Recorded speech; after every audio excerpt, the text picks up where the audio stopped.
When I bet, I like getting something back, even if I lose. That's why I bet with Fanatic Sportsbook. When I place a bet with them, I earn fan cash, win or lose. I can flip fan cash into bonus bets or use it for new team apparel on Fanatics.com.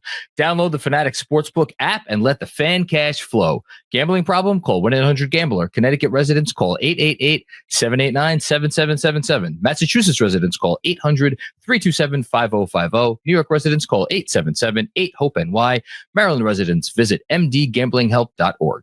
Joining me now on the Knicks Film School Podcast, he is the busiest man in showbiz this time of year, and yet somehow I got him for a few minutes. We could talk a little bit about day 2 of the NBA draft and maybe what we could expect the Knicks to do or not do. He is, of course, the lead scout and NBA draft insider for Bleacher Report. You see him on NBA TV, Turner Sports, a whole bunch of other places. Jonathan Wasserman, long time no talk, my friend. How are you? I know I'm doing all right, my friend. You good? I've been okay. It's weird because, like, you were the most important person on this show for several years where the team sucked ass, and now they don't. And now I'm useless to you. Well, I mean, we'll see if I hope we're not. I don't want to go back to that place where I just spend the better part of 4 or 5 months being like, watching tape of people that I just like. Most of these people are never going to be good. And they're not going to play for my team. But that's why you are a very special man. So before we get to the Knicks, I'll just start off very general question. Day 1 of the draft is in the books. What was your most shocking moment of round 1? I could pick from like 5 of them. I know. That's why I'm asking you. I mean, obviously the Hansen Young pick was like mind blowing. I had a team tell me before, watch out for Brooklyn moving up to try and get him, in the early second round.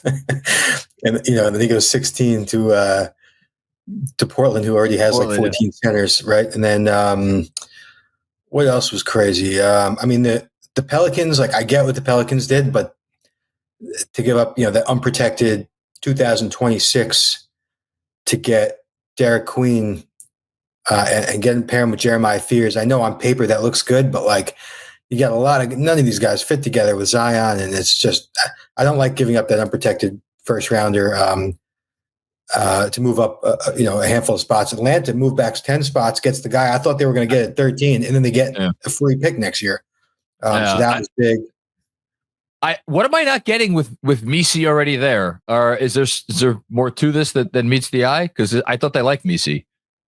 This is simple of like they obviously think Queen is like a star caliber player. Queen's pretty polar. Right. There are guys who think he is Şengün, guys who think he's, like Vernon Carey, who will be out of the league because he's, got that old school, heavy footed, back to the basket game.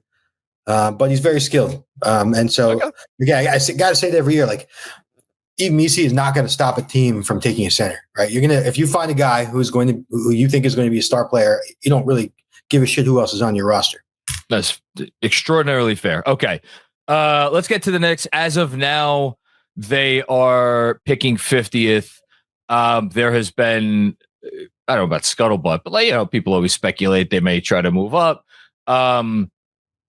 Is this the sort of draft where, or based on who is still on the board right now, and I will preface this by saying I know nothing about anybody left, where it's going to be really overbearing to try to move up 10 to 15 spots to like the late 30s, around 40, or is that going to be feasible if the Knicks wanted to get up into that range?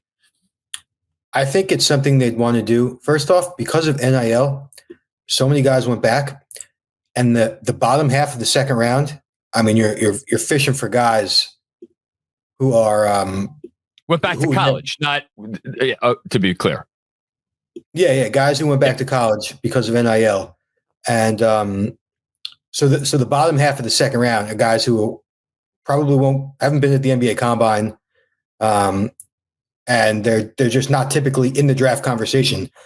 So I think there's actually the top half of the second round you can get somebody, and the bottom half of the second round are guys who probably don't have a chance. So normally I would say there's not much of a difference between the guy who goes 35 and 50. But this year there is. And yeah, I know guys like, Adu Thiero has been a name that's thrown out there for the Knicks. Tell me about him. I've never heard that name before in my life. So talk to me about him. Was at Kentucky with Calipari. Okay. Went to Arkansas with him. He looks visibly like OG. I mean, if you like, that's his body type, his style. Unfortunately, he doesn't shoot the ball. And that's why he is in the 30s or 40s and not a first rounder, which is what we had early in the season when he made a couple shots and we're like, okay, he improved his shot. He's got that 3-and-D body and skill set, but the shot never came around. And he's an outstanding athlete, 6'8", a big time finisher, puts a lot of pressure on the rim and improved a little bit, creating for himself in the half court, but not enough to the point where he can get away with it if he can't shoot a three. And so that's why he's in the second round, but I have heard some interest there. Okay. That's interesting because the name that was kind of floated yesterday, Chris Persianen, who I know you've talked to in the past, and I think Ian Begley backed this up, was Jameer Watkins, who does he fit the same kind of like defense first wing archetype as the guy you just mentioned? Yeah. Also, Jameer Watkins' agent is Sam Rose, who's Leon's son. Oh, who's that? Does he have some? Really? That's his number. That's his guy. So that would be the next guy I would mention as a candidate. Not that I've heard any connections there, but if you just make your own logical connections, it would make sense. I also really like Jameer Watkins. Why do you like him? Tell me about him. Man, he is a beast. He's a 6'7" point wing who is jacked. And I think he just doesn't get a lot of love because the 3-point percentage hasn't been there, but every year he makes more. I think he made 1.7 threes a game this year. But everyone gets so caught up with like the 32%. I mean, he can make threes at this point. And again, we're talking about a second round guy, so we can't nitpick here. But at Florida State, he was used as a point wing, ran a lot of ball screens, and he guards power forwards. So he's just got like a very interesting archetype as a point wing guy who guards a couple positions. He's really strong. He was awesome on day 2 at the NBA Combine. And I just think, in the second round, that archetype, that versatility is pretty cool to find.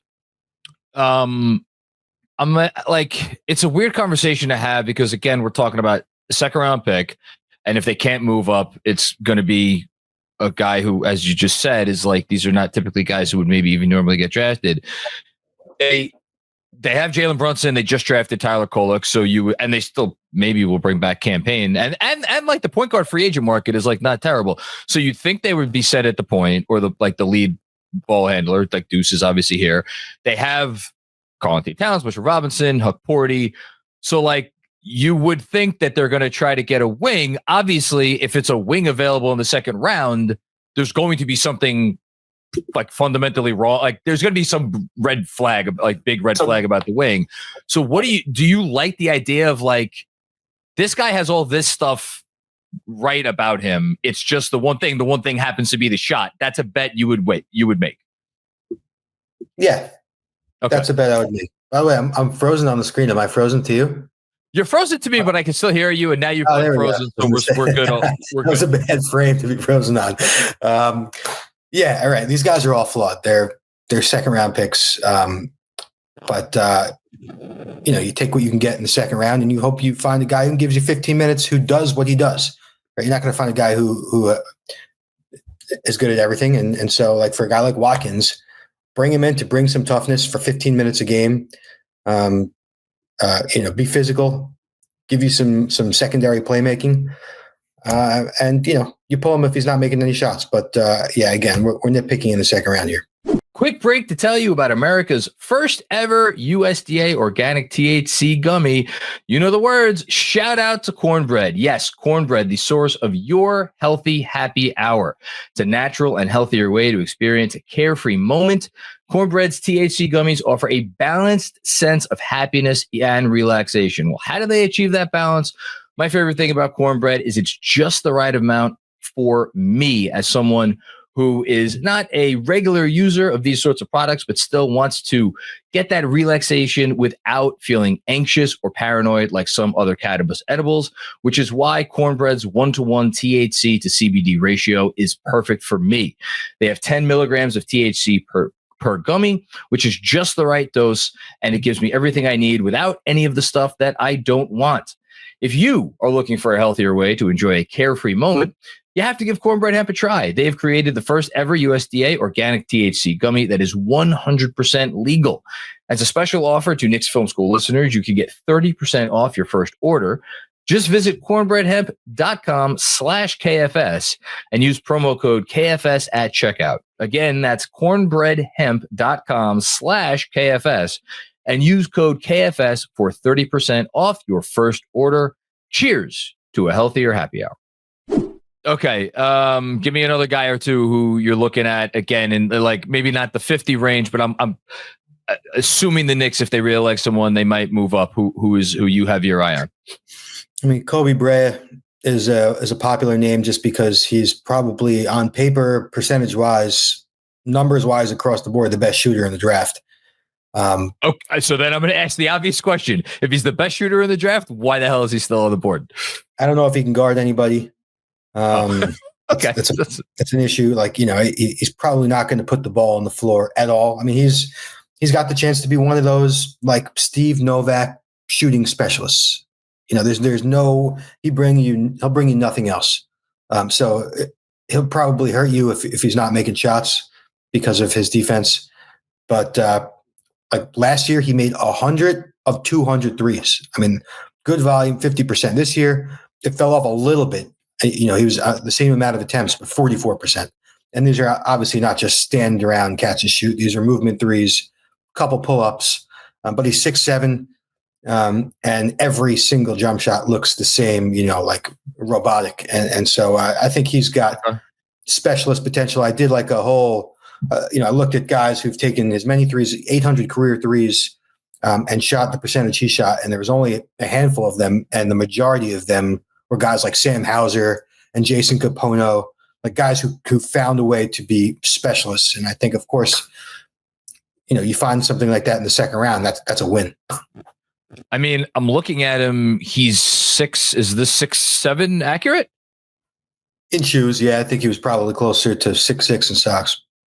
So again, I'm going to ask you, like, okay, I know this is going to seem like complete opposite things, but I either want the guy we were talking about before who could do a lot of things, physical tools, the whole thing.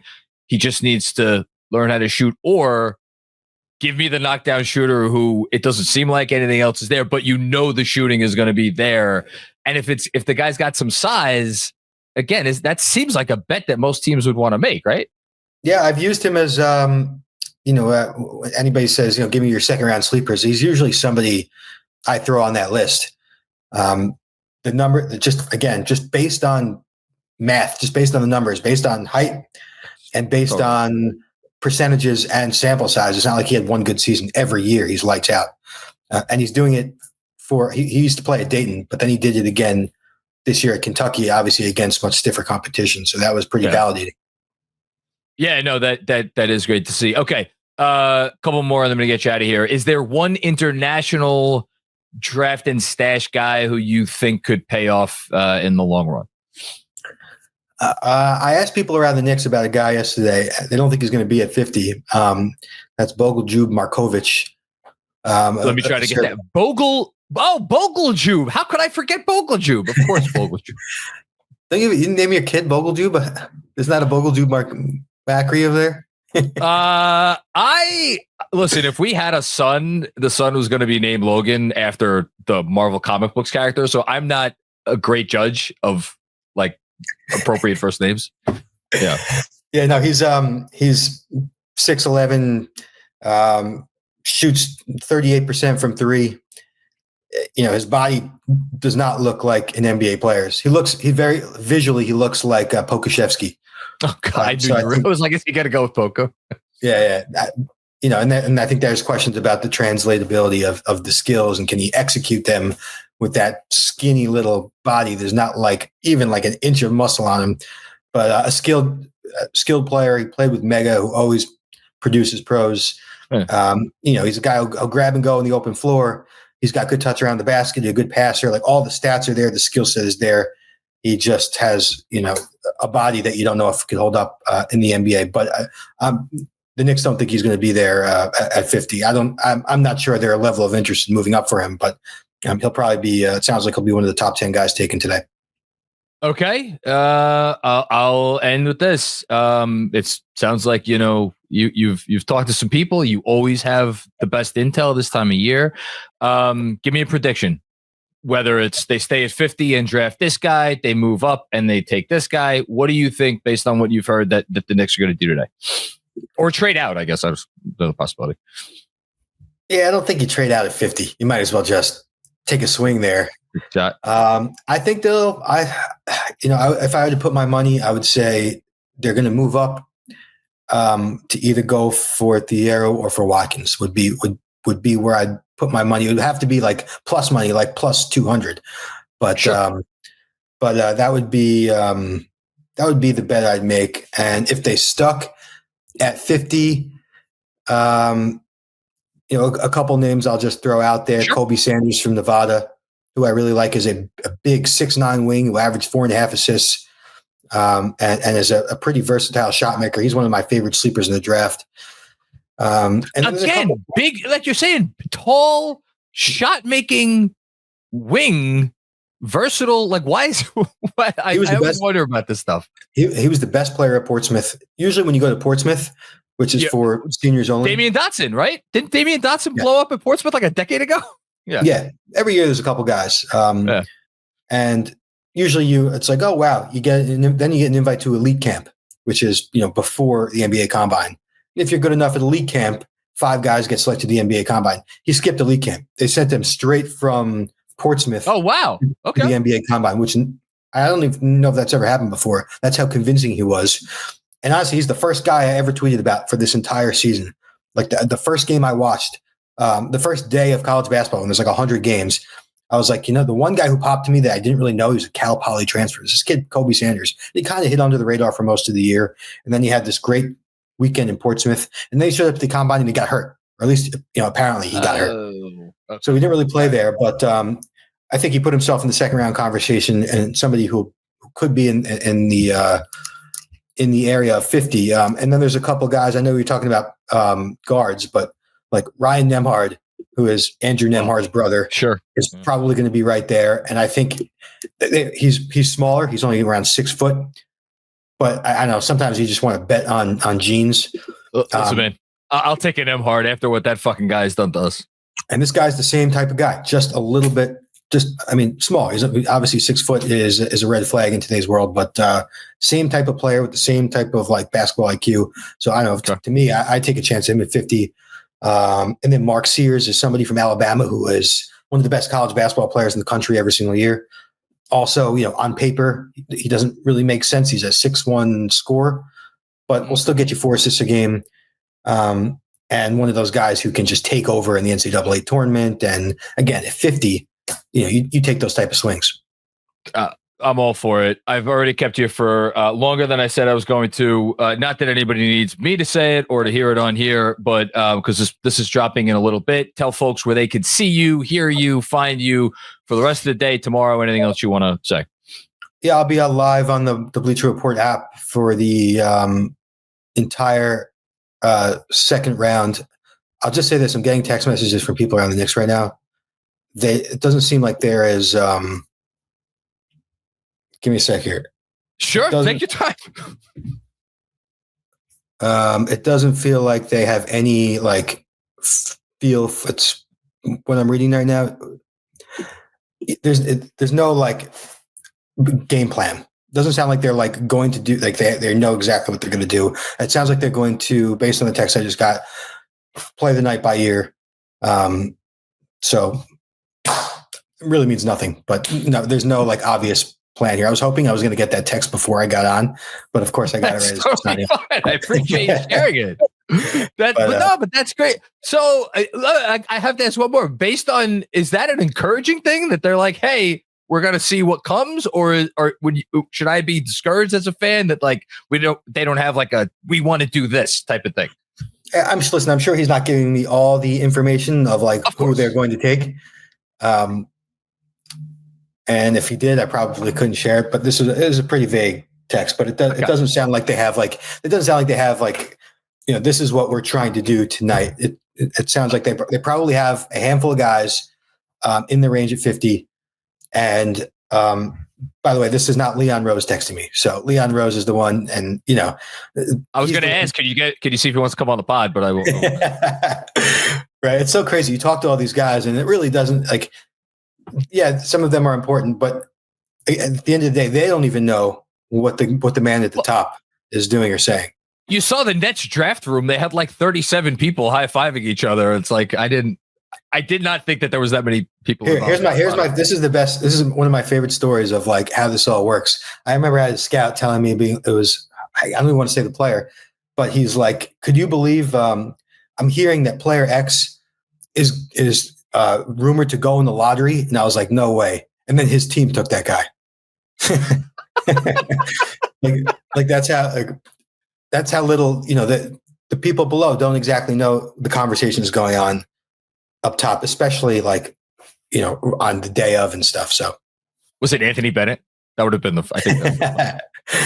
No, one day I don't know. Who knows? They might be listening, but dude, you got a book in you. You got at least one book in you. maybe I do think about that a lot, but yeah, no, it's fun. It's fun to go back and think about all the stories and stuff. But anyway, I'll be on the Bleacher Report app for the entire second round tonight. Jonathan Wasserman, you are a I don't know how I say this every time I have you on. I have no idea how you do the amount of dedication it takes on so many levels. You are awesome. Thank you so much for sharing the insight today. Everybody who is watching this or listening to this, make sure you go follow Jonathan on the Bleacher Report app, because he is always dropping, as you just saw, he's literally getting texts all the time. He's dropping tidbits, nuggets constantly. If you want to be in the know, make sure you follow him. And thank you for checking out another episode of the Knicks Film School Podcast. We'll be back with more fun and games before you know it.